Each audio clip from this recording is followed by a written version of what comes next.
recognize when God got a calling on their life and an anointing. And if your heart is not right, you'll be envious of that. So Saul was envious. From that day forward, he sought out ways that he could kill David. He had David on the run, so David run from place to place to place to place. And David, but the good thing about it, God gave David and Jonathan a bond that was knitted together. And this was Saul's son. And Saul was mad about that. How you gonna be bonding up with him? He called him, well, I don't want to misquote it, but basically he was a wayward woman. A mother of like a horse woman. You don't amount to nothing. You over there siding with me. Don't you realize when I leave from here, the kingdom go to you? But that wasn't important to Jonathan. Jonathan saw something in David. And God had placed something in Jonathan that wasn't in his father. So his father couldn't see no good. All he saw was what he wanted. And so he sought out to kill David. And so David and Jonathan was knit together. And then David told Jonathan, he said, I can't go to the feast because your dad trying to kill me. He done already threw the javelin at me I don't know how many times. And God is suffering me to slip away. So I can't go. Can you make up something for me? And Jonathan loved him so much, he told King Saul that David was, the first day Saul thought, well, maybe David is not clean because he done been with some women or he done did something, so I'll excuse him today. The next day, Jonathan told him, well, David said, it's a feast going on at his celebration at his father's house, and he asked to be excused. Saul knew then that David was hip to what he was trying to do. So he even got angry. He got so angry, he threw the javelin at his own son. Now tell me he's not a wicked man. And so as we get on down to this right word, I really want you to look at it and see what I'm talking about is Saul sought him day in and pursued him day in and day out. It was like nowhere David could turn. I don't care where he went, Saul was on his tail. There was one time they was on the side of the mountain. Saul was on one side and he was on the other. And he was about to catch up to David. But God sent a ram in the bush and had him to go back and fight the Philistines to give David time to run away so he can get to safety because the mountains was going to beat up. Another time, he was in a cave. And David's men was inside of the cave. This man was so evil and wanted to kill David so bad that he executed 75 of God's men. Ahimelech and his whole family. He would have got Abiathar. I can't say his name right now. It's coming to him. But he would have got him too. But he escaped to tell David. And David's own, let me start. Saul's old men knew what he had asked them to do was evil. And they wouldn't do it. They said, I'm not going to raise my hand against God's people. And they wouldn't do it. This is his soldier. But you had old Duke, and he was evil and had the same heart as Saul. So he slayed every one of them with no hesitation. And that was a terrible thing. That's how evil Saul was. So David knew what he was dealing with. But what I want you to understand today, every time Saul got close to David, it does something to him. It did something to him. It took something from him.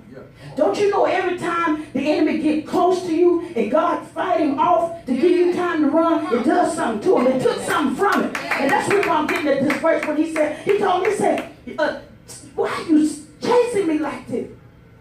He even went into the cave and he cut off Saul a piece of his skirt and stood over. God put Saul in such a deep sleep and all his armor bearer that David could have took him out, but that wasn't David's heart.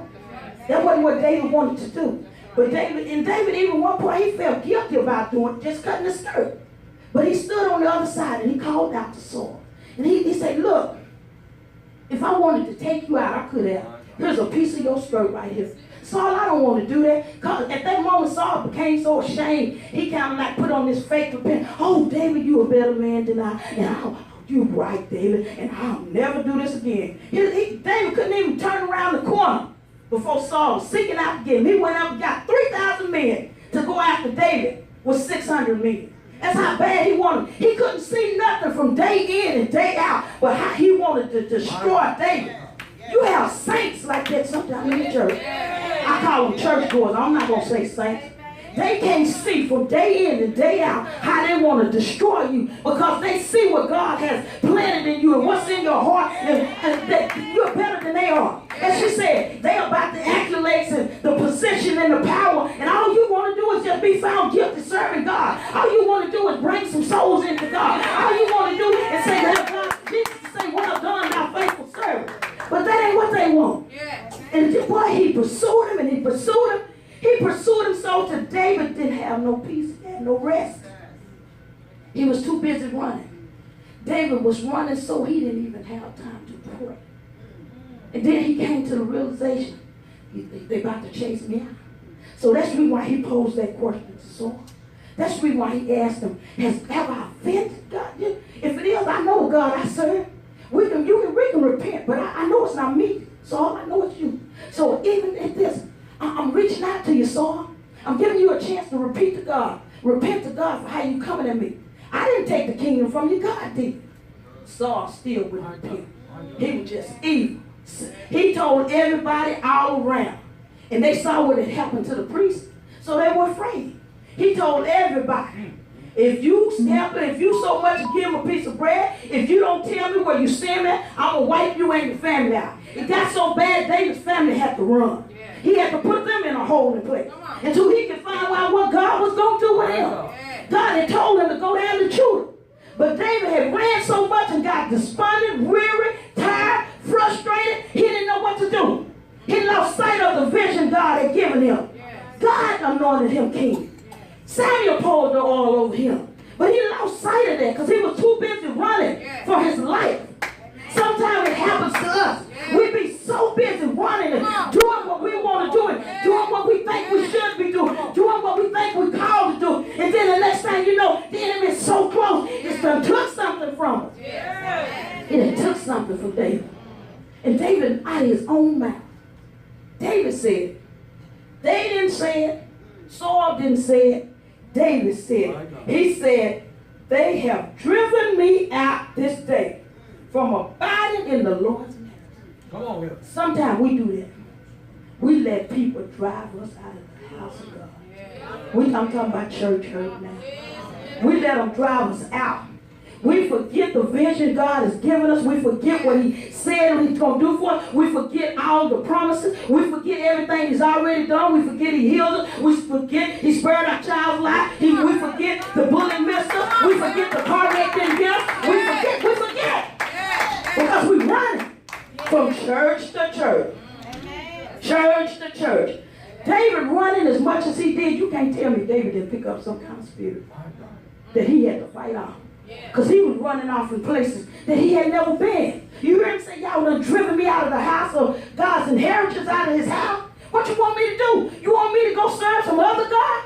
Because right now, Saul, I can see in your face, you telling me that blessed man, you know I'm going to be king, but I can see in your face, you ain't through with me. And today you got pretty close. You got close enough to breathe up and down my neck. Come on. Well, I'm telling y'all that's what happened to me. That's exactly what happened to me. I was teaching the word of God. I was living the word of God. A young woman with 5 kids. Wasn't messing around. Wasn't doing things I shouldn't do. I listened to the older women. I did what they told me to do. I waited on my husband. But I wasn't really waiting on him. I was trying to stay safe. And I did what God told me to do. And then he comes home. Looked like things was going good. God was blessing like he said he was going to bless. And I got behind this pulpit and did what God said do. And when I did what God said do, when I say the enemy set out to kill me, he set out to kill me. It first started even with my own husband. Y'all shouldn't have said that because he was doing the same sin I called that. So sure, he wasn't going to back me. So what did he do? He attacked me. And I'm like, God, I just want to do you will. This is the first time in my life I'm not backing up in a corner. I'm not, you know how you have that drawback spirit? I'm not ducking and hiding, God. I'm on my knees, God. I'm doing what you say, God. I don't want to tell, Lord, I don't want to tell these people what you told me to tell them. I don't want to tell them what you see, what you showed me. I don't want to do that, God. But you say if I don't do it, I'll be whooping men and stripes, God. So I'm going to do it and take the punishment. Come on. All right. My daughter can tell you I did it. And it was so, I mean, the people I thought was going to back me because they knew it was true. Yeah. Didn't even back me. Not even my mentor. Yeah. Only person backed me was my pastor and his wife. And there was others that were older that I looked up to. They said, you shouldn't have said that. And I said, I contemplate. You know me. You know me. You're going to have to make me say something. Because I don't like saying stuff. I don't like dealing with stuff. I don't like confrontation. Because I'm dangerous when I confrontate. So I don't fool with it much. I sit back and cry before I confrontate. And you're not going to back me? I did what you told me to do. You told me I always should do what thus says the Lord. Lord, I know you told me this. He said, I told you. He said, but I showed you that you were going to be locked in with the devil. And he's going to be breathing down your back. And you wasn't going to have nowhere to turn. I showed you that your prayer practice was going to be with you. You was going to be by yourself. I showed you this. And you didn't listen to me. You just kept looking at it. Oh, that never happened. We too close. I found myself locked in with the enemy, standing over my back, so I know how they feel. When you let death get that close to you, and it's breathing down your neck, and you hollering and nobody's hearing. You crying out